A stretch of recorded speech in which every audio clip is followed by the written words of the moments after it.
성경 말씀 요한복음 11장 32절에서 35절의 말씀입니다. 주여 감사합니다. 요한복음 11장 32절에서 35절 말씀 우리 같이 한 목소리를 읽습니다. 시작. 마리아가 예수 계신 곳에 가서 배웠고 그 발 앞에 엎드려 이르되 주께서 여기 계셨더라면 내 오라비가 죽지 아니하였겠나이다 하더라.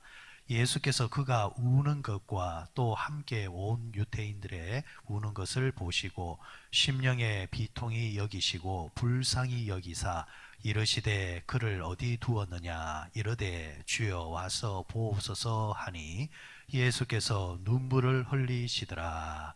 아멘. 요한복음 11장 말씀 가운데서 특별히 오늘 32절에서 35절의 말씀을 이 단락을 우리가 한번 보려고 하는데 이 말씀을 한번 이제 보려고 하는 이유는 예수님께서 눈물을 흘리셨다 했습니다. 사람이 눈물을 흘리는 것은 뭐 기쁠 때도 그렇고 슬플 때도 그렇고 감정이 있는 존재인지라 우는 것이 당연하지만 인성의 모습을 가지셨던 예수님께서도 우실 수도 있습니다. 그런데 성경을 보게 되어지면 특별히 공생애를 사셨던 이 3년간의 행적을 보게 되어지면은 예수님께서 우셨던 장면, 성경에서 기록해 놓은 장면은 딱 3군데가 나옵니다. 그러니까 예수님의 눈물은 흔하지 않았다라는 것이죠. 이런 이제 3번의 눈물, 그러면 성경의 3번의 눈물이 어디서 나오느냐? 누가복음 19장에 보면은 예수님께서 예루살렘 성전에 올라가실 때에 앞으로 일어날 미래의 모습을 보면서 예루살렘 성전이 앞으로 일어날 미래의 모습을 보시면서 예수님께서 불쌍히 여기시사 우셨다라는 이야기가 나옵니다. 그리고 예수님께서 겟세마네 동산에 오르셔서 땀이 이제 피가 되도록 기도하시면서 절규하시면서 기도하셨던 그때의 그 장면. 그리고 또 하나가 어디냐면은 바로 오늘 본문입니다. 예수님께서 오늘 비통히 여기사 눈물을 흘리셨다. 이렇게 눈물의 이야기가 나옵니다. 그러면 오늘 예수님께서 왜 눈물을 흘리셨느냐? 예를 들어서 예루살렘의 미래를 보시고 우셨다라는 것은 그 이유가 규명이 된 거고, 겟세마네 동산에서 십자가를 지시기 전에 간절히 기도하시면서 눈물을 흘리신 것은 우리가 또 기도하면서 눈물을 흘릴 수 있잖아요. 하나님과 나와의 관계 속에서. 그러면 그 이유도 규명된 거고. 그러면 오늘 본문에서 예수님께서 비통히 여기사 눈물을 흘리셨다 하면은 이 눈물은 어떤 눈물이냐라는 것이죠. 그래서 오늘 이 말씀 눈물의 의미를 한번 짚어보자라는 말씀이 되겠습니다. 예수님께서 지금 11장의 이야기는 어디서 일어나는 이야기입니까? 예수님께서 나사로라는 사람의 죽음. 그러니까 초상집에 가서 지금 예수님께서 눈물을 흘리셨다. 그러니까 우리가 상집에 가서 눈물을 흘리는 거 누구나 다 그런 이제 청원한 마음에서 불쌍한 마음에서 마음이 짠해서 이렇게 눈물을 흘릴 수 있다. 이렇게 우리가 쉽게 접근을 할 수는 있지만 그러나 예수님께서 오늘 흘리신 눈물은 평상시에 사랑했던 성도 나사로 집안의 상에 대해서 마음이 아파서 흘렸던 그 눈물은 결코 아니라는 이야기입니다. 자, 33절이죠. 보시면은 예수께서 그가 우는 것과 또 함께 온 유대인들이 우는 것을 보시고 심령의 비통이 여기사 불쌍히 여기셨다. 여기서 예수께서 그가 우는 것이라면은 누굴 말하느냐? 32절에 보니까 마리아가 예수 계신 곳에 가서 배웠고 그 발 앞에 엎드려 이르되 주께서 여기 계셨더라면 내 오라비가 죽지 않았다. 그러니까 지금 마리아가 예수님 앞에 와서 이렇게 하소연하는 겁니다. 예수님께서 만일에 우리가 전했던 그 소식, 그러니까 아직 죽지 않았을 때에 임종을 앞두고 있을 때에 오락가락 하고 있을 때에 예수님 우리 오라비가 빨리 지금 죽게 됐으니까 빨리 좀 와주십시오. 신방 와주십시오. 이러면서 전가를 보냈단 말이죠. 그런데 예수님께서 지난번에 우리 말씀을 보았듯이 이틀을 의도적으로 유하면서 오지를 않았단 말이죠. 전가를 못 전했으면 모르겠지만은 이웃 마을에 예수님이 있다라는 것을 이미 정보를 듣고 그 소식을 전가를 전했음에도 불구하고 예수님께서 한 걸음에 찾아오시지 아니했던 거, 그 섭섭함, 이제 그 섭섭함이 이제 묻어나는 겁니다. 예수님께서 이곳에 오셨다 할지라도 어차피 죽을 사람은 죽겠지만, 그렇지만 예수님께서 소식을 듣고 어찌 안 오실 수가 있습니까? 예수님과 우리의 관계는 그런 관계가 아니지 않습니까? 라는 그런 서운한 마음이 지금 마리아에게 깔려 있다라는 이야기죠. 그런 이의 마음속에서 하는 이야기가, 예수님께서 여기 계셨더라면 오라비가 죽지 아니했을 것인데 왜 지체했습니까? 라는 것을 지금 묻고 있는 겁니다. 그러면서 지금 마리아가 울고 있는 거죠. 여러분, 인간적으로 보면 충분히 이해되는 눈물입니다. 여러분, 정말 슬플 때예요. 그 말하는 것을 가만히 들어보면 앞뒤가 안 맞아요. 그런데 가만히 듣다 보면 그 앞뒤가 안 맞는 말이지만 그게 슬픔에서 나오는 눈물이기 때문에 이해가 됩니다. 지금 마리아의 눈물은 충분히 이해가 되는 눈물입니다. 그러니까 마리아가 엉엉 울면서 이야기를 하고, 또 그와 더불어서 이제 상집이니까 그 동네 사람들이 이제 나사로의 죽음 앞에서 울면서 지금 이 조상집 분위기가 지금 그렇게 형성되고 있는 겁니다. 그 자리에 지금 여러분이 갔다 생각해 보십시오. 일면식이 없는 사람의 죽음이지만 그 죽음의 현장 조상집에 딱 가게 되면요, 그 분위기가 밀려올 때에 내 감정도 울컥하는 이제 부분. 예를 들면은 어제 우리 성도의 가정에 상이 있어서 아침에 그 화장터에 이제 갔지만은 화장막이 앞에 두고 있을 때에 우리 성도 가족이 들어가기 전에 앞에 이제 어떤 상집에서 시신이 화장을 이제 들어갈 때 보니까 다소 젊은 사람, 그러니까 애가 아직 어려요. 그러면은 그 추측할 수 있는 것은 그 남편은 한 40대 초반 정도, 이렇게 짐작될 수 있는, 그 아이가, 조그만 아이가 영정을 들고 들어갈 때에 그 가족에 대해서 나는 모르지만, 일면식이 없지만, 그러나 그 분위기가 줄 때에 그 모습을 보는 외지인들의 마음도 울컥해지는 것. 이게 사람의 마음이잖아요, 그렇죠?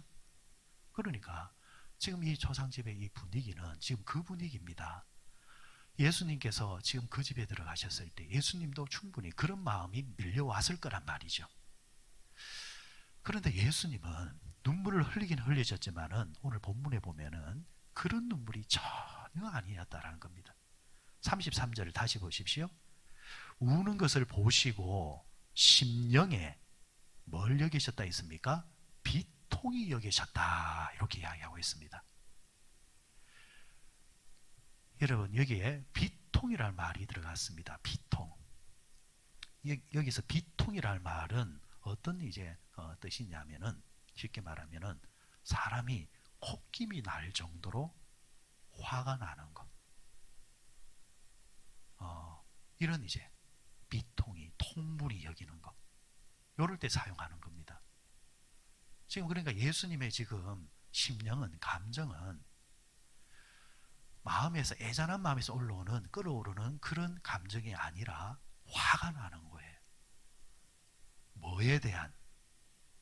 사랑하는 제자, 사랑하는 성도의 죽음에 대해서 한가하는 그런 화가 아니라, 이 초상집에서 나사로의 죽음을 통해서 울고 있는 마리아와 울고 있는 지금 조문객들, 이들의 눈물에 대해서 화가 난다라는 거죠.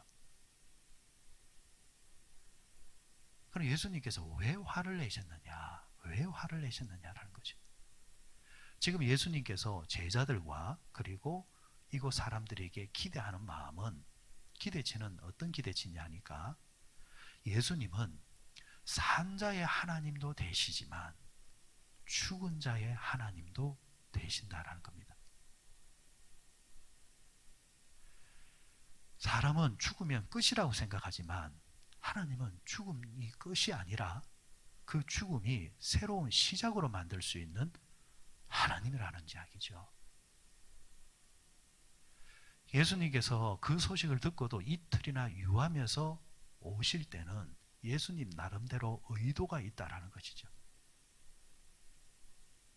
이미 마르다, 그러니까 마리아의 언니 마르다와 이미 앞서 또 이야기했던 장면이 있습니다.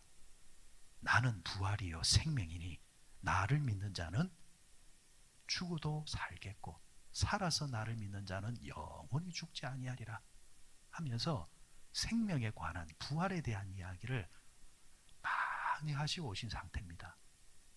그런데 지금 이 초상집의 분위기는 이곳에 오신 예수님을 부활의 예수님, 죽음의 문제를 해결해 주시는 예수님으로 보는 것이 아니라 그냥 절망, 죽음의 앞에 선 세상 사람들과 별반 다를 바 없는 그런 모습의 분위기만 연출하고 있단 말이죠.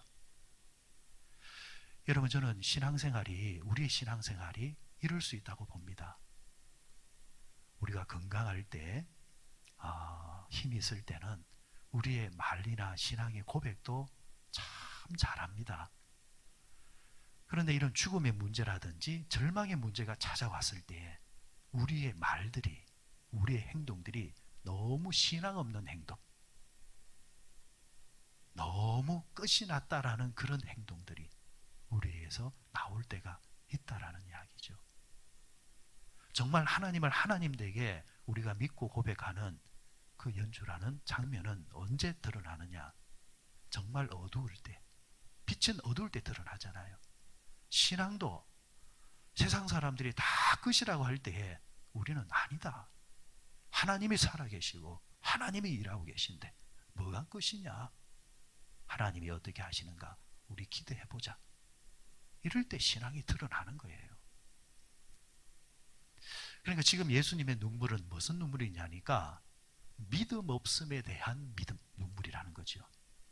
지금까지 그렇게 가르쳤고 그렇게 믿음에 대해서 이야기했건만 어찌 너희들은 이렇게 믿음 없는 행동을 할 수 있단 말이냐?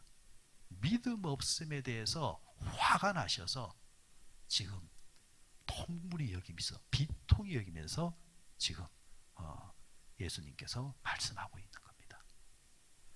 자, 그러면 여러분, 우리가 이제 갈 수 있는 것은 믿음은 다 같은 믿음이 아니다. 큰 믿음이 있으면은 작은 믿음이 있더라. 그래서 성경에 보십시오. 제자들에게 너희들의 믿음 없음에 대해서, 믿음이 작은 것에 대해서 내가 화를 내노라 야단치는 장면이 나옵니다. 아예 믿음 없으면 몰라. 모르니까 이해를 하지만은 믿음이 있다고 하는 사람이 적은 믿음의 행동을 보일 때에 예수님께서 화를 내시는 것. 좋은 믿음이 있으면은 나쁜 믿음이 있고, 의심하는 믿음이 있으면은 믿는 믿음이 있고, 믿음의 순도가 다르다라는 거죠.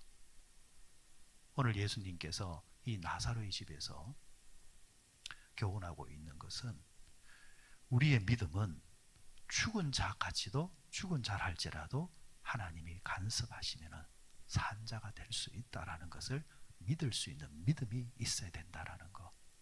이 믿음이 있어야만 우리가 이 땅에서 약한 자가 강함을 얻고 눌린 자가 자유함을 얻고 병든 자가 고침을 받는 이 수준에서 이제 넘어서서 우리는 나중에 육신으로는 죽을 수는 있지만 우리의 영으로는 영원히 살아서 하나님 나라에서 살게 된다라는 것. 이 부분에 대해서 확신을 가질 수 있다라는 이야기죠. 여러분, 결국 그 확신이 있어야만 이 땅에서의 삶이 이제 질서가 잡히고 이 땅의 삶이 흐지부지하지 않습니다. 내가 가야 할 곳, 내가 있어야 될 곳, 내가 서야 할 곳이 딱 규명되었기 때문에 그렇다고 한다면은 내가 지금 이 땅에서 어떻게 살아야 될까 딱 정확하게 질서가 잡힌다는 것이죠. 우리가 그 믿음이 있어야 된다는 것. 특별히 새벽에 기도하시는 여러분들에게는 기도하면은 기도의 응답에 대한 믿음을 반드시 갖자라. 여러분에게 말씀을 당부를 드리고 싶습니다. 이 본문으로 이 주제로 우리가 성경에 찾을 수 있는 좋은 데가 어디냐면은 사도행전 12장이에요. 오늘 우리에게 현대인 교인들에게 주시는 정확한 말씀이라고 생각합니다. 사도행전 12장에 보면은 이런 이야기가 나옵니다. 초대교회가 이제 핍박을 많이 이제 받았습니다. 스데반 집사의 순교도 있고 그리고 야고보 사도의 순교도 있었습니다.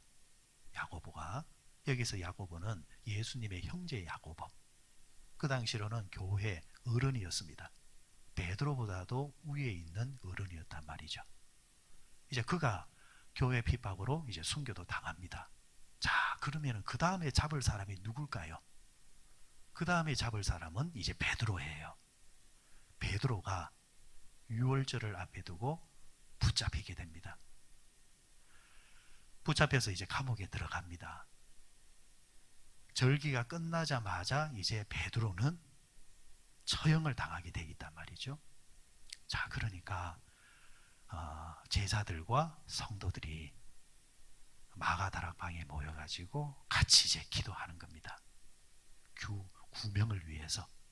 베드로가 구명되게 해 주옵소서 주여, 이렇게 이제 기도하는 거죠. 이렇게 다 같이 이제 기도할 때에 하나님께서 베드로의 감옥에 역사하시사 베드로가 열린 옥문을 통해서 자연스럽게 나오게 되어지는 기가 막힌 일이 벌어집니다. 베드로가 감옥에서 탈출하자마자 어디로 가느냐? 자기 집으로 가는 것이 아니라 자신을 위해서 기도해주고 있는 기도의 장소를 이제 갑니다.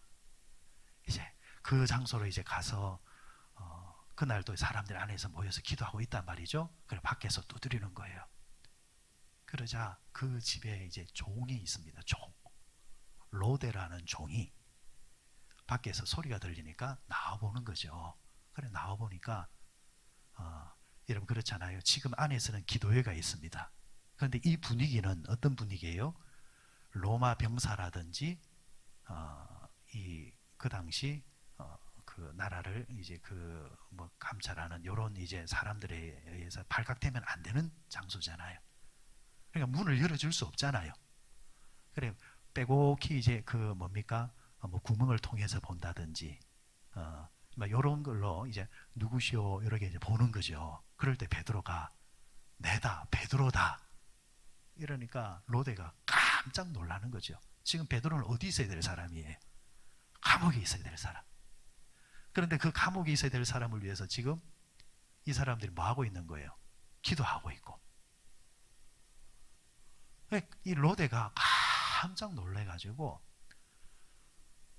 쫓아 들어가가지고 안에 기도하고 있는 사람들에게 이야기를 전해주는 거죠. 너무 놀란 나머지 또 반가운 나머지 문을 열어주고 들어가면 될 건데 문은 그대로 놔두고 지 혼자 들어간 거예요. 그래서 사람들한테 이야기를 하는 거예요.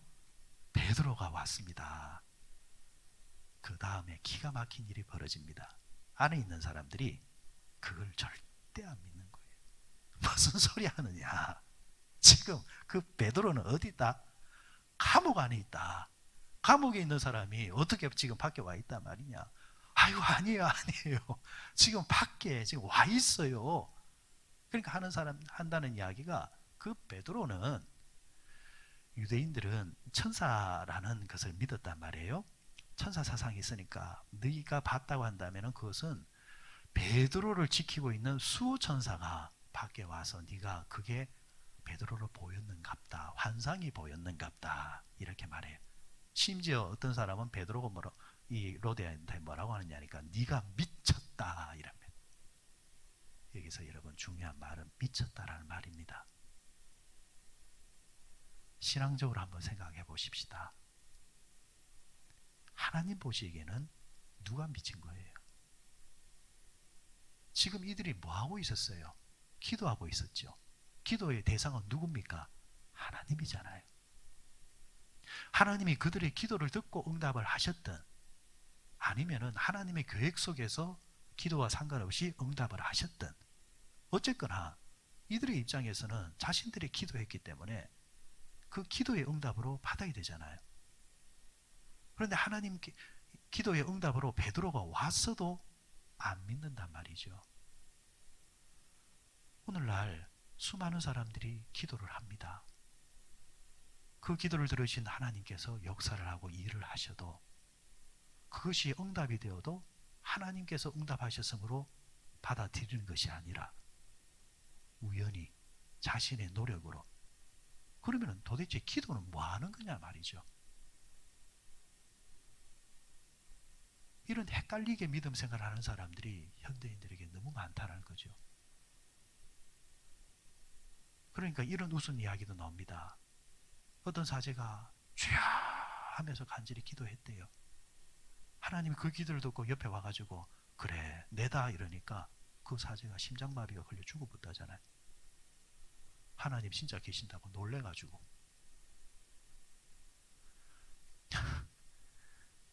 혹시 우리는 이런 놀람이 없을까 모르겠어요. 이게 우리의 믿음의 실체를 이야기하는 겁니다.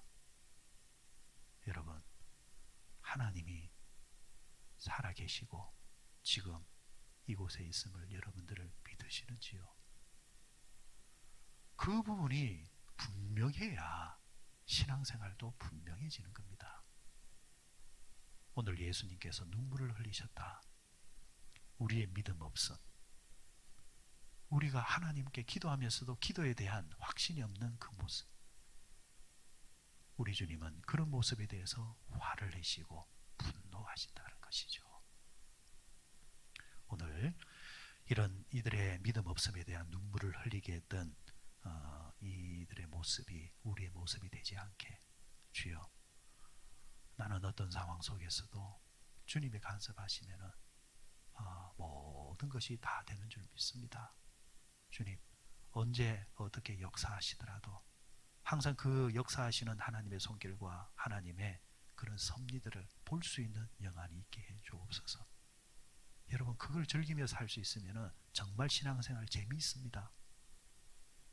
아무쪼록 우리는 예수님, 믿음 없은 우리의 모습 통해서 예수님을 눈물 흘리게 하는 것이 아니라 우리의 신앙생활의 그 모습 보고 주님 감동받으셔서 참 네가 참 믿음이 좋구나, 네가 참 열심이구나, 이런 이제 아름다운 행위를 통해서 믿음을 통해서 우리 주님을 감격해 드리는 그런 자가 될 수 있도록 여러분들이 우리가 믿음 생활하면 참 좋겠습니다. 그런 아름다운 믿음이 우리 모두에게 있으시기를 주의 이름으로 축원드립니다.